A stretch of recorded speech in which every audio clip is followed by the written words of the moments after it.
Imbere novuga ngo nkuko ivuze icambere na mbere ni match novuga ngo ifisi cisigura inyuma y'ikibuga uko unoravye ni derby yimankiniye canke y'Manchester bayita derby mankiniye no munsi novuga no munsi nibisagara novuga gisagara yaba Manchester City n'ino equipe yitwa Manchester United na Manchester natukura n'indimbura baza ko barahura kuri uno munsi nako ku munsi wejo n'urukino novuga ngo uravye ico rusigwa canke inyuma y'ikibuga n'urukino ruba rugizwe n'abamenyereza novuga batandukanye uravye na ma equipe yose kwa abiri ni Manchester United novuga ngo imaze gutwara ibikombe bitandukanye vya Premier League hanyingana na Liverpool 18 aya nturagera ahubwo barakwingisha ko nka 20 ahubwo Manchester ahubwo menga ni 20 ni 20 ni 20 hariya ni Liverpool kuba kubanga kunganya uno munsi rero uravye ni equipe novuga ya Manchester United tuzi yuko yigeze gutwara ibikombe bitandukanye vya Premier League tutibagera igikombe ca Champions League ariko bindi bitwa ba Ferguson bariko yatandukanye bitwa ba Wayne Rooney abo ba Cristiano Ronaldo bitwa ba Kariki abitwa ba Ferdinand abatandukanye novuga ngo baciye muri equipe yitwa nde Manchester United ukazana kuri ni ukajuza kuri equipe yitwa nayo Manchester City nayo ni equipe uravye novuga ngo yavutse vuba cyangwa yavutse kera ariko ni equipe igaragara ko nayo yateye iduga ku mwaka no twate kubona twari ibikombe bitandukanye vya Premier League aramumenyereza ntibuka izina batwaye bari kumwe n'abakinyi kapitene wabo yari uno muhungu uno ari muri kwa Bayern Munich Vesa compagnie ari kapitene bari kumwe bitwa ba Kolarove abitwa ba Silva abatandukanye ba Nasri abakinyi no vuga batandukanye muri kiya gihe batwara bino bikombe vya Premier League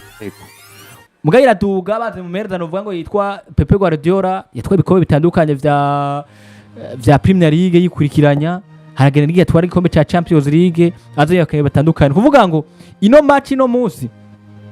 ni match iza guhuza ama equipe abiri equipe imwe ifite izina rya kera yatwa ibikombe bitandukanye iza guhura kandi na equipe nayo muri no myaka izina rya vuba kandi kirabikora naho mugabe naho itameze neza muri no mwaka ariko ntawe utibagiye yuko mu masezi heze ni equipe imaze gukora akazi no vuga gakomeye no vuga no munsi ni match iza guhuza ama equipe aza kuba kwizina bavuga ngo Manchester City twe twatari kuvuka ubwa mbere na mbere nawe mwaravutse na uriya mwe mufite ibikombe vyinshi twebwe turaza tubavuga tuti Manchester United Ferguson n'abandi batandukanye nka ino famille Greza n'abandi batandukanye badufashe gutwara ibikombe bitandukanye ati mbwa Manchester City natwe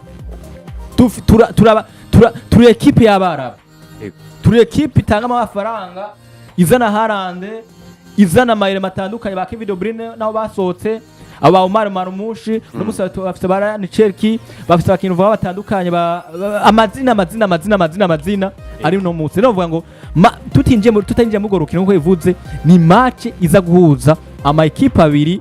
afise amazina imwe yayanse kuva kera iyini yayikira yubaka muri no misi ni hagati y'ize equipe zibiri Manchester United ndetse na Manchester City ugiye kuraba ku rutonde muri kano kanyuza gusanga equipe ya Manchester City maze gutsinda match imwe iheruka gutsindwa match zigira kuri zibiri zose iheruka gukina n'imigwi igitandukanye kubera ko nibaze ko beshi bashobora bavyibuka mu misi heze barakubiswe na equipe ya Brighton Hove Albion ibitsindo bigira kuri 2 kuri kimwe nyuma yuko bari baje gutsindwa na equipe ya Tottenham Hotspur nayo nyene yari yabanyagiriye hariya ku kibuga cyo ibitsindo bigira kuri 2 kubusa ariko bagiye gukina na club yitwa Manchester United nayo nyene bavuga ngo ibintu vyayo bitarishasha cyane gose nubwo match iheruka baheruka gutsinda equipe ya Ballon ibitsindo bigira kuri 3 kuri 2 ariko imbere yaho bo bari bakubiswe na bari batsinzwe nande Manchester United bari banganije na Fulham bakwitwa na Arsenal batsinze Ballon 3-2 kuvuga ego banganije na Fulham kimwe ku kindi batsindwa na Arsenal kimwe kubusa bari muhira baragaruka muhira batsinda Ballon ibitsinde bigira kuri 3 kuri 2 ubwo rero ni equipe igiye gukina na Pepe Guardiola uwo Pepe Guardiola nawe rero nimwe mu bagabo nivyo nkuko Ridic yavuze Houston akomeye mugabo agiye kubura abakinyi bashika nko kuri 12 ari no mu bikondoka ego eske iyi match ninde mugabo twokwizera ko amahirwe yo kwigarukana Ruben Amorim yavuze mu kiganiro aravuga jewe nivyo kubwanje ndemeza yuko dufite equipe tameze neza mugabo ni buhoro buhoro atariko mugabo ko no babwira kose uyu mwanya afite equipe nziza kuruta iyo nafise umwaka mbe burya Matheus Cunha yaragarutse arahari ameze neza ba Ballon Mbeumo ameze neza umugabo yitwa Benjamin Sesko nuno kanya navuga ko amaze gukina inkino zigiye zitandukanye. nuno munyegori wabo yavuze ngo niwe munyegori wa mbere. ariko nakubwira ikintu kimwe Onana baramutije muri equipe ya Trabzonspor. nawe yari icitwazo cyo kumva ngo manu n'imikira sindwa niko yarabonana uno musi yigiriye no munyezamu mushasha. Erega benshi bakunze no kuvuga ngo ikibazo ca mbere kihari ngo no munyezamu basinyije mushasha. uno musi yigiriye tuzorabere Ruben Amorim citwazo zuso kuba nagira hariya burya ndakubwira ikintu kimwe nkuko nyene Ruben Amorim yabivuze naje ndabibona erega manu ni nziza manu no mwaka ni nziza ifise abakinyi beza gusumba mbere kanatsinda manu y'umwaka weza kuko impamvu ngaruka nkavuga ati manu ni nziza uno musi manu ifise n'ivyo abakinyi beza bwa mbere na mbere uriko urumva sinshije bambe umo izana bakunya ifise ba Sesko uriko urumva urafise hagati mu kibuga bano banuze abano ba Brasilie uno Casemiro ba Bruno Fernandes bose baraho uriko uranyuma manu ni nziza n'umuswa wa Mason Mount manu mu bisanzwe ni nziza ifise abakinyi beza sinyishije kandi ifise n'abakinyi bakina bakunda umugwi gusumba uko bokina barondera inyungu zabo bakina bakunda umugwi no munsi haba ari mbe umo yaje muri manu kubera kunda manu Undi migwi imwe vya ba Sesko ka defenseur. Sesko akanka Arsenal afise target yo kuza muri manu tamugambi ifise kuzokina UEFA Champions League ariko ivyo vyose n'urukundo uje muri Aston Villa avuga ati je ntandi no juriste muri Manchester United Aston baranagenda baragiheza mugabo aravyanka ati oya ndarindira Manchester United. Kigaragaza rero ico kintu cambere cyonyene kigaragaza ko no mugwi wa manu ufise equipe nziza cyane kuko ufise abakinyi bakunda umugwi bumva ko bokwitanga kubwo umugwi wabo umere neza ariko urumva bagiye guhura na ya Manchester City yagize saison mbi cyane mbi yabaye mbi buri kagwi kose kaza kiyahurira kuri Man City yaba Fulham yaba West Ham yaba Tottenham ho nuno mwaka yamusubiye Man City kandi mukubitira muhira oya hajya aho Pepe Guardiola nimba ari equipe ya mbere imaze gutsinda keshi Pepe Guardiola imusanze muhira Tottenham ya equipe imaze kumutsinda muri rusangi yabikorewe na Ange Postecoglou abamenyereza bose burya kandi yabikorewe na Thomas Frank aje bikora nabandi bamenyereza bagiye barahacuza gusanga Pepe Guardiola burya Tottenham nimwe muri equipe zikunze kumugora burya kanatsinda uretse yuko yatsinzwe na Tottenham burya Man City nanye no mu gutarana no convaincre ntabi yaro vyiza bafise muri zo nkino zigera kuri zitatu bamaze kuba banakinariya muri Premier League kanatsinda baje guhura na ya Man U novuga ati ifise abakinyi beza ikigeretswe ko na Man City giye guhura na ya Man U nayo nyene ubwa ifise abakinyi bagira muri 10 bataza kuba banagaragara mu kibuga bataza kuba banagaragara ku rutonde rw'abakinyi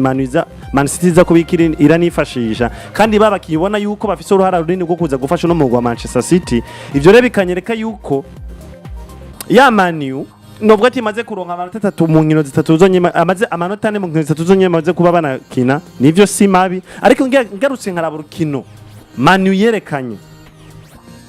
imbere y'uno mugwa Arsenal tuvuga y'uno mwaka iri mu migwi novuga ifise amahirwe menshi cyane ariko ubwo hejuru yo gutahukana Premier League gusumbira match biteye ubwongo bwa baratsindwa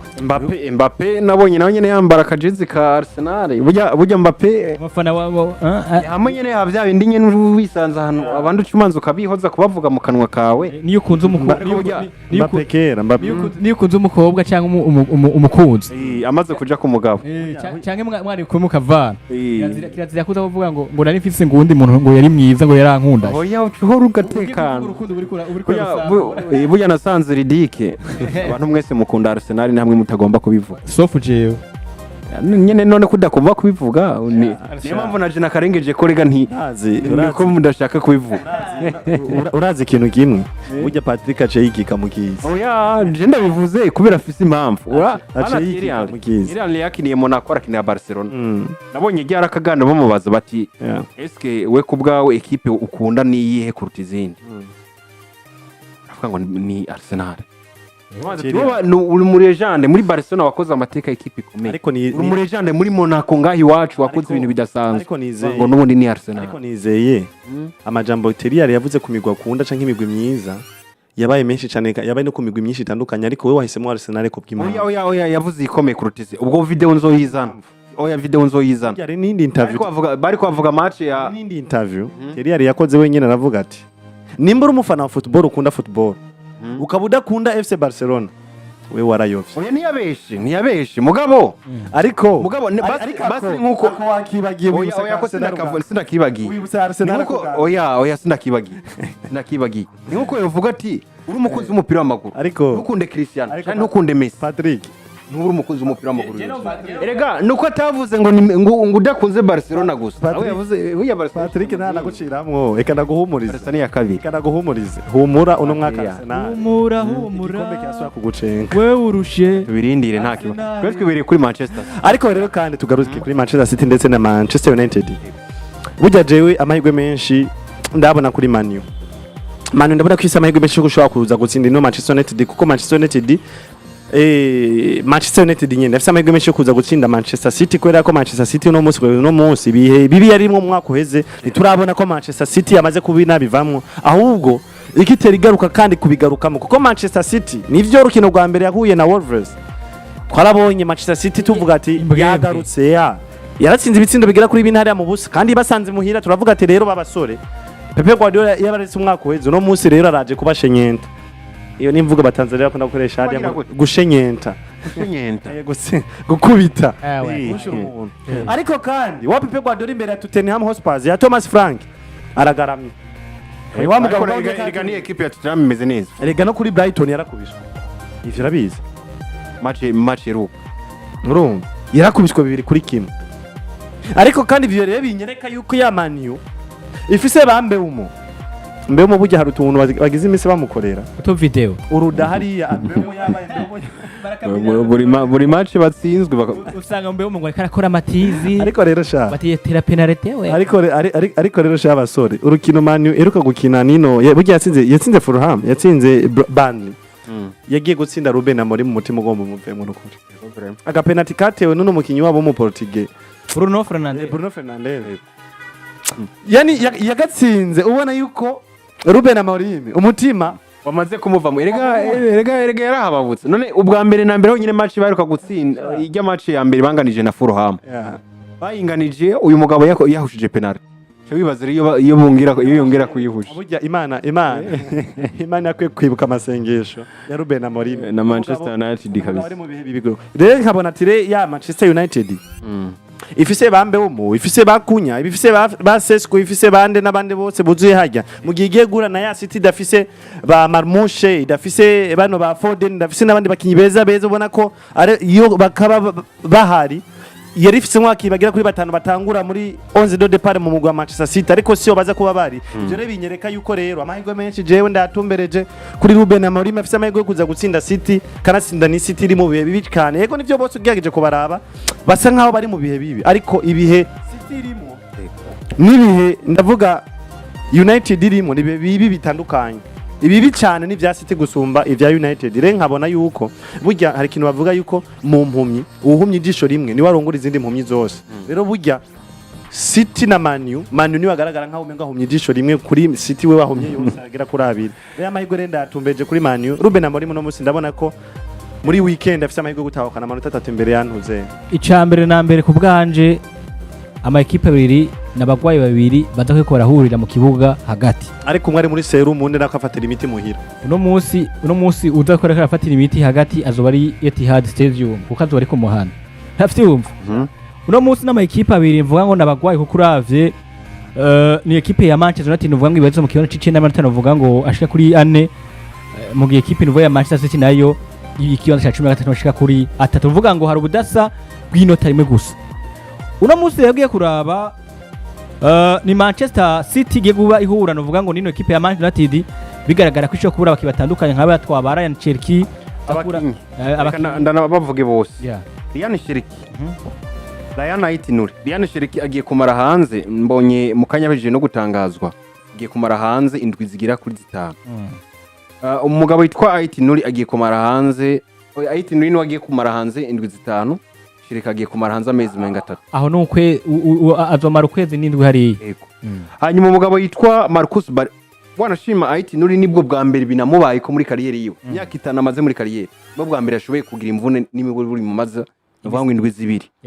zibiri hanze ntiyari bwagira imvune n'imwe mu mazi indwi zibiri hanze hariho niho uca wumva yuko n'ibirago bigira gute binyerera biranyerera hariya. hanyuma kandi nibaza ko bafite umugabo witwa Marcus Bettinelli, nibaza ko bafite Josco Guardiola, nibaza ko bafite Abdukodir Kusanov nako murantunga, nibaza ko bafite umugabo witwa Rico Lewis, nibaza ko bafite John Stones, nibaza ko bafite Phil Foden, nibaza ko bafite Mateo Kovacic, Nico O'Reilly, umugabo witwa Calvin Phillips, Savino ndetse na Omar Marmoush. Ni ukuvuga ngo no munsi rero akanumvise wanashaka cyane cyane midefense Light Nuri ntari kuri nimero 3 witwa Kanove ntaza kuba hari ko bari umusubirizi wiwe yitwa Rico Lewis ntahari ntaza kuba hari oya zana Nuno John Stones ntabwo hari tuvuga ngo Omar Marmoush tuvuga ngo defense nka yose iri mu kibazo cya equipe yitwa Manchester City. Uno munsi rero ugiye kuraba urukino nuvuga ngo bafise biragaragara ko Pepe Guardiola vyiwe vyo novuga ngo bito bikora mwora kuno munsi. Uno munsi na nabitanguye ndabivuga mu biri imbere ndavuga ati nabagwaye badakwikora hura twemera neza equipe yitwa Manchester United na Ruben Amorim niho ndakunda mubona ati Ruben Amorim wewe buriya niba ko yakubwira ngo uteza kuri kurasohoka muri equipe harageze kusohoka kuko no munsi ukaza kunsigurira neza ko nane gutsinda equipe yitwa Manchester City ibuze defense yose ibuze abasatize nka Omar Marmoush ibuze abakinyi nka bitwa basavye n'abandi ibuze bararane Cherki ibuze erema zitandukanye mu kibuga nivuze kuba wagutembereye watembeye ku kibuga citwa nde Etihad Stadium ariko tubamaze ko tubona ko equipe ya Manchester City izegetsindirwa ku kibuga cyabo n'ahari hose ugiye kuraba no mu nkino bavuga ngo zabo ziherutse ndavuga ngo iyi Manchester City amateka kurane umaze gutsinda urukino rumwe urundi yarunganya izindi nkino zavuga ngo wagize iki wazinganije wanganije na watsinda na Brighton watsinda na Tottenham Hotspur dutsinda 2-0 Wolverhampton 4-0 ariko kandi nizi nkino bavuga ngo zabo ziri imbere ntabwo ari nkino bavuga ngo ziba zikanganya iyi Manchester United twabonye iri kirakina inkino bavuga ngo kwa Arsenal ngo watsinda itsindo kimwe kubusa mugabo ngo Manchester United ngo yakinye neza ngo waganije na Fulham ngo mugango byari bimeze neza watsinze ngo Burnley na biriya uramaze kunyereka ko ufise abakinyi batandukanye kandi bakomeye ufise Brian Mbeumo kwa Brentford yarameze gute bari bamaze ibitsindo bari kumwe na witwa Yohan Wissa urafise Mateus Cunha yaravuye muri equipe yitwa Wolverhampton Wanderers ari wa mukino uvuga ngo bagenderako uzaye Benjamin Sesko kwa Leipzig ibitsinda yari yabimariyemo urafise nanabonye kano ka nyegori canke n'umunyegori wabo baza yavuze ngo baza ko bamugira umunyegori wabo wa mbere azwi ku izina rya ndavuga Baidimir ariko urafise n'abandi batandukanye baramere n'abandi nabonye bashaka kuba bamutanguzayo twemera neza Manchester United ni equipe ikomeye nimba twabonye vyayinaniye kwishura gutsinda yananiye gutsindwa na Arsenal niko kaje kuvuga Manchester United imbere ino saison Brian Mbeumo niho bageze kuyigaragaza witwa Mateus Cunha kwigaragaza Ruben Amorim wewe n'umusini watsindwa na equipe ya Manchester City ibutsa abakinyi batandukanye nayo yari babuze tubande kubona ko Pepe Guardiola nawe ubwiwe urugero rw'iyo gwamaze ko rukorokoroka niko yavuga ngo jewe ubwa ndabona ngo Manchester United irafise amahirwe gutsinda ino equipe yitwa nde Manchester City kuko ni ibintu byinshi bitandukanye kibazo nakivuze cyambere ni equipe iri muri forme no munsi saison yaheze itameze neza ni equipe ibuze imvune ni na Pepe Guardiola nawe no munsi nawe mbambona nawe nyene ariko aroba ibintu byo mu mutwe rero Manchester United niko kayo kwigaragaza mbambona ko wanashaka ishaka kuzoronka intsinzi nuko bimeze rero ni zimwe mu nkino ziba ziriko zirakinwa canke se ziba zitegekanijwe muri ino weekend ni rumwe mu rukino rukomeza ko ari kuri ruhuza equipe ya Manchester City ndetse na equipe ya Manchester United ni mu rukino ruzoba ruri kurakinwa kanatsinda ku munsi w'ejo igice isaha byumvikana 11:30 nuko duce ku nkino zose zitegekanijwe mu hagiye atandukanye imbere ko twegera wanashima ku musozi w'ikiganiro cacu ndetse n'utundi dukuru tugiye dutandukanye turiko turavugwa mu mupira w'amaguru nuko uyu munsi amahiganwa araza kuba atangura ukuri kwamye n'amamatch novuga ngo ameze neza cyane gose nuko inkino ni nyinshi muri Premier League n'umucundabira ku munsi w'ejo canke se gusa nawe ucundabira mu nkino novuga ngo zitegekanijwe muri Liga Santander General wa Premier League nawe ucundabira mu Bufaransa no mu Butaliyano nuko muri Premier League equipe ya Arsenal aza kuba iri kumwe na ekipe ya Nottingham Forest igihe cy'isa 10 nako 7:30 ni mu kanya gato. Newcastle United baza kuba iri kumwe na ekipe ya Wolverhampton igihe cy'isa 11 nako 10 murantunga iyo saha nyene ya 10. Everton baza kuba bari kumwe na ekipe ya Aston Villa, Fulham babe kumwe na ekipe ya Leeds United, Crystal Palace babe kumwe na ekipe ya Sunderland, Bournemouth babe kumwe na ekipe ya Brighton of Albion, ni mu gihe West Ham baza kuba bari kumwe na ekipe ya Tottenham Hotspur igihe cy'isa 12:30. Brentford babe kumwe na ekipe ya Chelsea igihe cy'isa 3 z'ijoro kuri uyu munsi. Ni mu gihe kandi ku munsi w'ejo zo ariko harakina inkino zigira kuri 2 gusa, ni ekipe ya Manchester United baza kumwe na ekipe ya Manchester City igihe cy'isa novuga ngo 10 n'imwe n'iminota 30. Bane bawe kumwe na ekipe ya Liverpool igihe cy'isa 9. Ni mu gihe kandi kuri uyu munsi murantunga match nibagiye ekipe ya Brentford za kuri kumwe na ekipe ya Chelsea igihe cy'isa 3 z'ijoro. Ndabire rero muri Espagne nako bizaba bimeze. Espagne nuko Espagne kundwi ya kane abaza gukina umugwi wa Getafe ku munsi w'uno munsi. Umugwi wa Getafe uza kuri kurakina umugwi wa Real Oviedo, umugwi wa Real Sociedad wakira umugwi wa Real Madrid za kwari saa 10 n'iminota 15 zo ku mugoroba. Umugwi wa Atletico Bilbao uza kuri kurakira umugwi wa Deportivo Alaves aza kwari saa 12 n'iminota 30. Mu gihe Atletico de Madrid uza kuri kurakira umugwi wa Villarreal aza kwari cy'isaha 3 z'ijoro. Umugwi wa Celta Vigo aza ari ku munsi w'ejo w'Imana. Umugwi wa Celta Vigo zo kuri arakira umugwi wa Girona zo isaha 4 z'umuhingamo. Umugwi wa Levante nawo zo kurakira umugwi wa Real Betis zo ari saa 10 z'umugoroba n'iminota 15. Umugwi wa Osasuna zo kurakira umugwi wa Rayo Vallecano zo kwa isaha 12 z'umugoroba. Umugwi wa FC Barcelona zo kurakira umugwi wa Valencia igihe cy'isaha 3 z'umugoroba. Mu gihe ku munsi wa mbere Espanyol Barcelona zo kirakira umugwi wa Mallorca azo bari guhe cy'isaha 3 z'ijoro. Mu Bufaransa no baza kuba bageze ku munsi wabo wa kane bakora kina banashaka urukino rwabo rw'ibanze rwo kugura ino jone ku munsi w'ejo. Ni ekipe Olympique Marseille yatsinda ekipe ya Lorient ibitsindo 4 ku busa, mu kandi ekipe ya Nice gikuba izakina no munsi na ekipe ya Nantes igihe cy'isaha 11. Gusera azakina na ekipe ya AC Monaco azakora igihe cy'isaha 3:05, mu kandi ekipe ya Lille izakina na ekipe ya Toulouse igihe cy'isaha 9 ku munsi w'ejo. Stade Brestois izakina na ekipe ya Paris FC igihe cy'isaha 10:15, mu ekipe ya Strasbourg izakina na ekipe ya Le Havre 11:15, Metz na Angers 11:15, Paris Saint-Germain na Rennes 11:15, mu gihe kandi urukino ruzonarangiza ino juna zo ekipe ya Stade Rennes izokina na ekipe Olympique Lyonnais azori igihe cy'isaha novuga ngo 2:45. Mu Butaliyano baza kuba naho bariko barakina novuga ngo naho nyene guhera wanashaka ko arakina guhera ku munsi w'ejo. Butaliyano anu bari bageze kuri jone nabo novuga ngo barahera ku munsi wanashaka jone ya gatatu. Ekipe ya Cagliari azakina ekipe ya Parma igihe cy'isaha 9, ekipe ya Juve irakina ekipe Inter Milan novuga ngo rudasanzwe azakora igisaha novuga ngo 12. Fiorentina na Napoli saa 2:45, mu ekipe ya Roma nayo izokina ku munsi w'ejo na ekipe ya Torino igihe cy'isaha 6:30. Pisa S izokina ekipe Udinese azogira isaha 9, mu ekipe ya Atalanta na Lecce izokina isaha 11, mu gihe kandi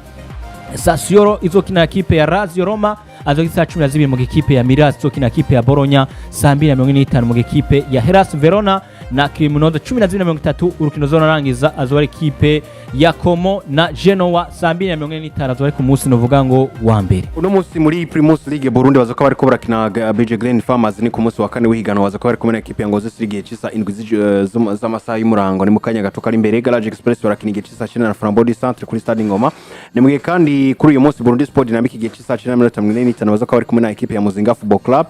Olympique Star bazoka bari kumwe ku munsi w'ejo na ko murantunga bazoka bari kumwe na ekipe ya Vision FC igihe cy'isa 9. Iyo saha nyene Musongati bari kumwe na ekipe ya Vitaro kuri Stade Ngoma, mu gihe Rukinzo bazoka bari kumwe na ekipe ya Interstar igihe cy'isa 9 kuri Stade Urunani. Ni mu gihe kandi uwo munsi nyene Kazana bazoka bari kumwe na ekipe ya Bumamuru kuri Stade Gatwara igihe cy'isa 9. Egrena bari kumwe na ekipe ya Message Ngozi kuri Stade Nkuru za Peace Park Complex Stadium. Ni ku munsi mana birumvikana nini Primus League Burundi ku munsi wa kane w'ihigano. Nuko bisunda gukingurukiye cyane. Ndagukengurukiye Patrick nonge nkingurukiye Ridik nonge nkingurukira n'ababanye natwe hariya kuri YouTube novuga ati naho butatu zosubira ku munsi wa mbere. Ndagukengurukiye cyane Ridik. Wakoze cyane nani kandi ndagushimire Patrick, shimire kandi Houston, shimire kandi na tekinisiye wacu Enoch Right, shimire kandi abadukurikiranye abanzi ubutumwa ndatabwanditse dusubire novuga ngo ku munsi wa mbere akagaruka. Ciao ciao. Nuko ndabakingurukira basore nkengurukire cyane gose Light Master Antoine hariya nawe abameze neza cyane gose. Ndabifurize kugira ibihe byiza, namwe ndabifurize weekend nziza tuzadusubira naho butaha.